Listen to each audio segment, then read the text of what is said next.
Well, as I've highlighted before, not one, but two December by-elections. Two defences of Conservative-held seats. And of course, we saw with the Old Bexley and Sidcup by-election last week, the Conservatives hold on to that seat, more than 50% of the vote. Although we did see a bit of a warning from Brexit voters, from Tory voters, with Richard Tice, the Reform UK party leader, standing in that by-election and getting 6.5% of the vote. Well, there's now another by-election, of course, ahead of us, North Shropshire, after Owen Paterson's resignation, and perhaps signs that this could be a more challenging defence for the Conservative Party. Now, to give the context, consider at the last general election, the Conservative vote in this constituency of North Shropshire with Owen Paterson as the candidate, they got nearly 63% of the vote. But an interesting development today. First of all, Steerpike of The Spectator saying there's considerable discontent building on the ground amid anger in the Tory shires over party blunders, rising taxes, and an anti-politics sentiment said to be gaining ground. Now, my old Brexit Party MEP, Mucker colleague Martin Daubney is standing for the Reclaim Party. Hi, I'm Martin Daubney of the Reclaim Party. I was proud to represent you as your MEP for the West Midlands and go to Brussels to get Brexit done. But the hard work is just beginning. This government has lost control of illegal immigration. We will protect our borders, stop the boats and end this humanitarian crisis. This government has lost control of the cost of living. We will cut VAT on fuel duty. This government has lost control of green taxes. We demand a referendum on uncosted net zero targets that will cost you thousands of pounds every year until 2050.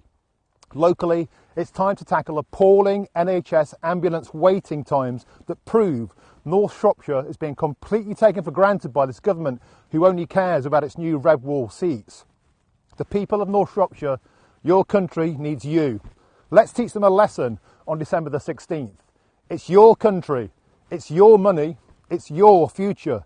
Let's reclaim it. I noted before, both the Reclaim Party and Reform UK have candidates in this by-election. And ahead of the vote, a local Conservative councillor defects to Reclaim. I believe this is the first Reclaim Party councillor in the country. Anthony Allen defecting to Reclaim, telling Steerpike the Conservatives simply aren't Conservative anymore. Said his former party had gone soft on illegal immigration, lost control of taxation, obsessed with crippling green taxes nobody wants. Here is today the Reclaim Party leader, Lawrence Fox, with Martin Daubney and the new Reclaim Party councillor. Hello, I'm Lawrence Fox, leader of the Reclaim Party. We've had a wonderful weekend campaigning up here in Oswestry in North Shropshire, freezing cold as it is. I'd like to introduce you to Councillor for Market Drayton, Anthony Allen. Anthony, why are you here today?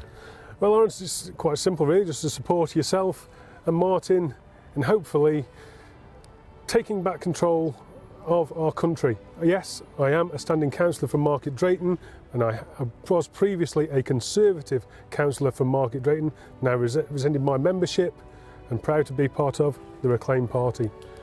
Superb. Well, that's a great start. And okay, so you are a proud former serviceman, come from a long lineage of proud public servants. Your great-grandfather, your grandfather was a Tory councillors, right? Yep. And you're the same mould. Tory and Labour between them. Right, so, wow, that's all the spectrum. What is it, you think, about the Reclaim Party that's drawn you in? Well, it's quite simple, Martin. For years, we've all voted and not been listened to. We've given our support to an agenda that will never fight for us. They don't support us one bit. They never have. They just look to line their own nests at our expense, basically. Mm-hmm. All the while they're telling us that these cuts are better for us. How are they better for us? Cutting ambulance services, that's not better for us. Yeah. Cutting waiting times, how can they cut waiting times when they're reducing the infrastructure that provides those services?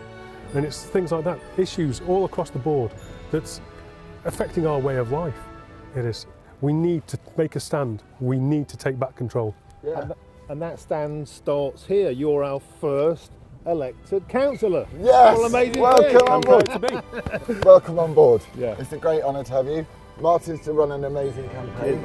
And Boris, just so you know, we are standing in front of a gun. This is called shots fired. You see, instead of doing top down, we're going to go bottom up.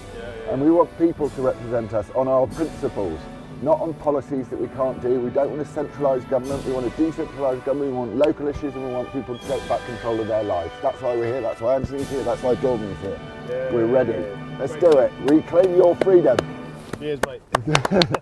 This is another warning to Boris Johnson's Conservative Party, I think, from Brexiteers particularly, who, when you look at the polls, the reason the Conservatives have managed to, as a mid-term government, maintain normally pretty big leads over the Labour Party is because largely Brexiteers, Leave voters had stayed loyal to Boris Johnson, to the Conservative Party. There's signs now that there is some discontent now among Leave voters towards Boris Johnson's government. In terms of suggestions, I've spoke about it before, but the kind of things I think the government should be doing is, instead of negotiating with the EU into 2022, Article 16 should be triggered.